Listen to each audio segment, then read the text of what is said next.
Terminologue bhcharde, me kaint imagine faoi Terminologue mar uirlis teagaisc chun Scileanna Téarmeolaíochta orbrit. Bhain an chaint seo le modú dar teidil Téarmeolaíocht na Gaeilge, modú atá hachada ag an héanaach sa Úna le rinseáil blianta. Tá trí phríomhthorfólanna ag an modú sin. Chéad ceann ná go mbeidh amach léinn ábalta bon chuin ceapan na Téarmeolaíocht le líne, bain sin le teoiric na Téarmeolaíocht le bhunsach. An sin léargas a thuirt orbris na folklóireachta agus na Téarmeolaíochta ag as na Gaeilge, sin go mbeidh bonolalas acha ar star na réimtí sin ó thaobh na Gaeilge de. Agus an tríú thorfólanna agus an ceann a bheits a gceist agam ar maidin ná taide Téarmeolaíochta a dhéanamh ar mhaisc téarmaí is an réimse eolais. Tá gá bhíor Measúnachta a gceist leis an modú aiste a chuim sin an chéad dá thorfólanna bheag nómhór agus Tionscadal Téarmeolaíochta is tócha a chuim sin an tríú ceann agus beidir an chéad ceann chomh maith go pointe áirithe. Ach péisce is faoin Tionscadal Téarmeolaíochta sin bheith caint inis. So go bonasach chuir a bhíanamh i mbeag an focail, bíonn ar na mic léinn is san réimse teicniúil a roghnú agus deacain ceap amsú le stíl an réimse sin nach bhfuil le fáil i bhain si folklóireachta nó Téarmeolaíochta na Gaeilge. Chun ceap an narráistú Gaeilge riamh. Bíonn ar taide a dhéanamh ar na chun ceapa chun samhlíú úsáide agus ólas ábhara eile bíonn ar liste míornaí ólas le amsú acha ag ascach chun ceap. Trí bhéarla ar nó dhéantar an obair sin. Agus an sin bíonn ar cruasach téarmeolaíochta a chruthú cruasach gá haingeach. Bíonn ar antrála leagan amach ag chun ceap agus na sonraí Gaeilge a chuirteach sin. Ó thaobh na Gaeilge de iarimiid ar téarmaí nua Gaeilge a chruthú agus samhlíne nua Gaeilge a scríomh. Agus nuair bheits an obair sin lig déanta cruasach a rinse leis an leachtáil lena bharcail. Dhéantaí an obair seo ar fad tápéis Word go dtí go bliain ó hin, ach anois bhí an Terminologue is teagaí mar sin céirt é Terminologue. Uirlis bhealaistíocht a téarmeolaíochta tá an a cruthú mar chuid sa Tionscadal Téarmeolaíochta.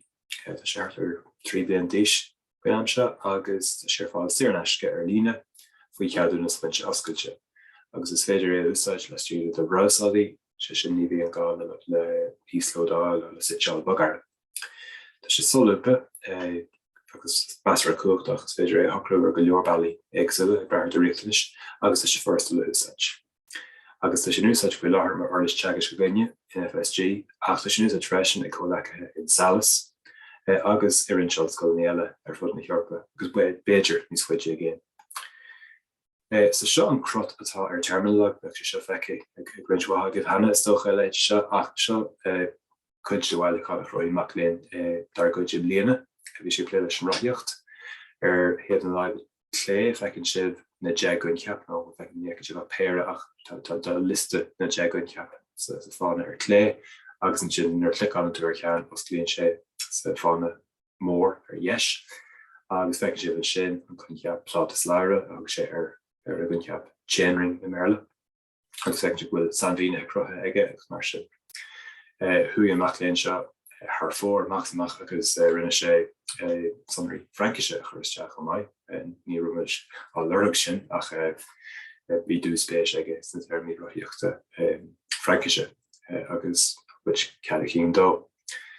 Cean na bhainteáiste ag Terminologue ná gur féidir do cruasach a rinse daoine eile agus cad a thuirt dóibh agrathirt déanamh nó nótaí tráchta aga tá bersúil agam an seomach sé ar héad nó ag deise. So is féidir sin leachtar le agus te agus taiseolalas aga don mac léinn.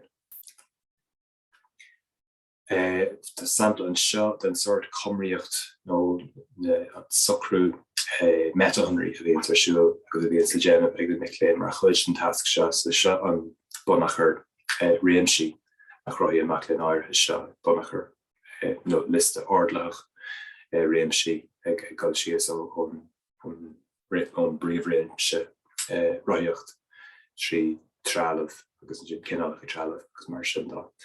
Agus tá annach chuid ránaí mar seo an agus is dlúchuid den Measúnacht a bheith an do bhnach ar do chrús a chéan a chomra ar gléise.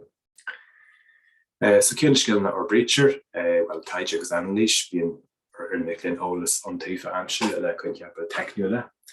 Mála sin bíon ar an foinse Gaeilge ceadú ar dús chun a dhéanann nach an dul an ceap agus ina dhé sin chun teacht ar na míranna chun Terminologue a chruthú bíon an míraní cosúla le héide ceap. Banistú sonraí bíon ar Untitled Téarmeolaiocht a legan amach go slachtró chorasach de réir na drorachaí a thugtar dóibh. Comrú bugarí mar tháinig sibh an sin bíon go leor socrtha le socrú acu an Terminologue is clachtú maithe sin ar scéal inaistrithe so go bhíonn gceist i mórchuid bugarí ar na saolta seo. Scileanna aistriúchain freisin mar bíon ar na termí Gaeilge aistriú se an méile gundú agus bíon ar sanbhíine Gaeilge scríomh go bonsach is clachta aistriúchain sin chun maiid bíon sanbhíine béle acu mar bhuainle nó mar hebléad. Agus ar déile Scileanna Eagalóireachta chunas clíad a tror stíle leanúnach is a chothú idir ansealach agus mar sin agus bíonn sin i gceist go mór sa scéal marcála go gaiithí le leanúnach agus go gaiithí legan amach a bheith slachtúir agus de réir na drorachaí a thugtar dóibh. Mar ruchas scoir, céan ar Gearóid mar uirlis teagaisc tá go leor buanna ag Terminologue sa Scileanna. Tá muidir clé leis chun an téarmeolaíocht a agus ach déad bhí úsáid i mádú leile chun glúiseanna nó cruasaí téarmeolaíochta chruthú. Agus tá legan uair den chuéan tuair de legan an gaí ó uirt faoi láthair agin, agus is súil agin legan de sinna chuir fáil saoirneasca a chomáid. So Harlóg sé go mú uirlis teagaisc eile an sin. Gur míle agah.